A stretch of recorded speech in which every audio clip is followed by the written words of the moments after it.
안녕하세요. 리사 별이온입니다. 오늘은 문화예술계의 한 뉴스를 통해 대한민국 제조업의 숨겨진 병목, 그 구조적 문제를 진단해 보겠습니다. 최근 이런 뉴스가 터졌죠. 슈폼 드라마로 돌아온 이준익 감독 편집하다 저도 울었어요. 네, 이준익 감독님이라면 왕의 남자, 동주 같은 굵직한 영화를 만든 한국 영화계의 거장 아닙니까? 그런 분이 요즘 젊은 세대들이 열광하는 슈폼 드라마에 도전했다는 소식은 저에게도 상당히 인상 깊었습니다.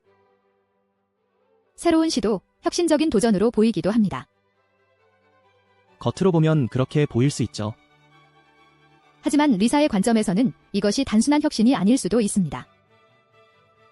오히려 시장의 유행에 대한 반응, 즉 병목의 한 단면으로 읽힙니다. 제조업 현장에서라면 옆 공장이 AI 스마트 팩토리를 도입했으니 우리도 묻지마 투자부터 하는 것과 비슷하죠. 정확합니다. 이준익 감독님의 재능과 열정은 의심할 여지가 없지만 슈폼이라는 형식 자체에 매몰되어 그것이 과연 감독님의 장기적인 비전이나 본질적인 경쟁력 강화와 어떻게 연결될지 의문을 던져봐야 합니다. ISO 심사원이라면 왜 슈폼입니까? 그것이 장기 전략에 어떻게 기여합니까? 라고 물을 겁니다. 맞아요. 실제로 MZ세대 시청자 데이터만 봐도 슈폼 콘텐츠 소비가 폭발적으로 늘어났습니다. 유튜브, 틱톡 등 플랫폼의 주류가 되었죠. 감독님 입장에서는 이런 변화를 외면하기 어려웠을 겁니다. 우리도 저렇게 해야 살아남는다는 강박이 들 수밖에 없는 시장 환경이죠. 그 강박이 바로의 핵심입니다. 제조업에서는 최근 ESG 경영이 유행하자 탄소 배출량 감축이나 친환경 소재 개발에 대한 명확한 로드맵 없이 무조건 친환경 딱지만 붙여서 신제품을 출시하는 경우가 많습니다. 본질적인 생산 구조나 제품 개발 프로세스 혁신 없이 겉모습만 바꾸는 거죠. 네. 유행을 따르는 것이 당장 언론의 관심이나 단기적인 시장 반응을 불러올 수는 있습니다. 하지만 그것이 과연 지속 가능한 성장 동력이 될까요? 콘텐츠 산업이든 제조업이든 본질적 역량 강화 없는 유행 추종은 결국 투자의 낭비로 귀결되기 쉽습니다. 마치 땜질식 처방과 같죠. 슈폼 콘텐츠의 경우 짧은 시간에 강렬한 인상을 남겨야 하기에 제작 과정에서 많은 제약이 따릅니다. 기존의 서사 구조나 깊이 있는 캐릭터 빌딩과는 다른 접근이 필요하죠.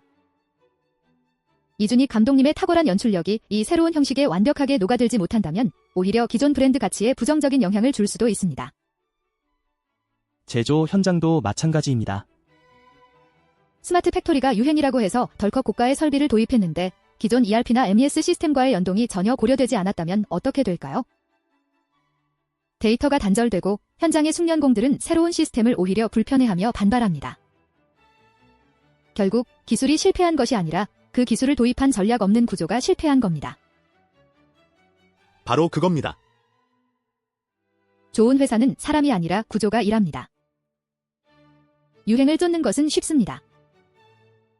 하지만 그 유행을 우리 조직의 핵심 경쟁력과 어떻게 연결하고 어떻게 장기적인 가치로 전환할 것인지에 대한 구조적인 고민이 없다면 그 투자는 결국 빛 좋은 개살구가 될 수 있습니다.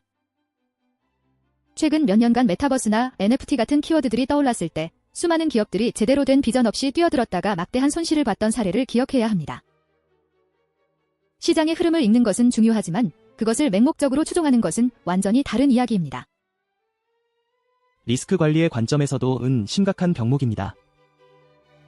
유행이 지나갔을 때 발생할 손실, 투자 회수 불가능성, 그리고 조직 내부 역량 저하 등의 위험을 제대로 평가하고 대비하는 구조가 없다는 뜻이니까요. 마치 파도 타기는 잘하지만 파도 뒤에 거친 물살을 대비하지 않는 서퍼와 같죠. 결론적으로 이준익 감독님의 슈폼 도전이 성공하든 실패하든 우리가 이 뉴스에서 배워야 할 점은 명확합니다. 유행은 잠시의 매출, 구조는 영원한 이익이라는 리사의 통찰처럼 기업이든 개인이든 어떤 새로운 시도를 할 때는 반드시 그 기저에 깔린 구조적 전략을 먼저 점검해야 합니다. 문제를 만든 것은 사람이 아니라 구조입니다. 유행은 계속 바뀝니다. 새로운 트렌드는 끊임없이 나타날 겁니다. 그때마다 휘둘리지 않고 우리 조직의 방향성을 잃지 않으려면 정말 단단한 뿌리가 되는 구조가 필요하겠네요. 네. 경영진은 지금 당장 뭘 해야 할까 보다는 10년 후에도 우리 회사를 지탱할 본질은 무엇인가를 고민해야 합니다. 그리고 그 본질 위에 유행을 현명하게 접목시킬 수 있는 구조를 만들어야 합니다. 맞습니다. 여러분의 조직은 지금 어떤 유행을 쫓고 있나요? 그 유행이 과연 여러분의 미래를 위한 구조적 투자인가요? 아니면 그저 지나가는 파도에 몸을 맡기고 있는 건 아닌가요? 리사는 여러분의 조직이 마주한 진짜 병목을 AI로 진단하고 지속 가능한 성장을 위한 구조를 구축하도록 돕습니다. 진단, 자동화, 표준화를 통해 문제를 해결하고 싶으시다면 지금 바로 리사 AI 제조 혁신 웹사이트를 방문해주세요. 다음 시간에 더 깊이 있는 인사이트로 찾아뵙겠습니다. 감사합니다.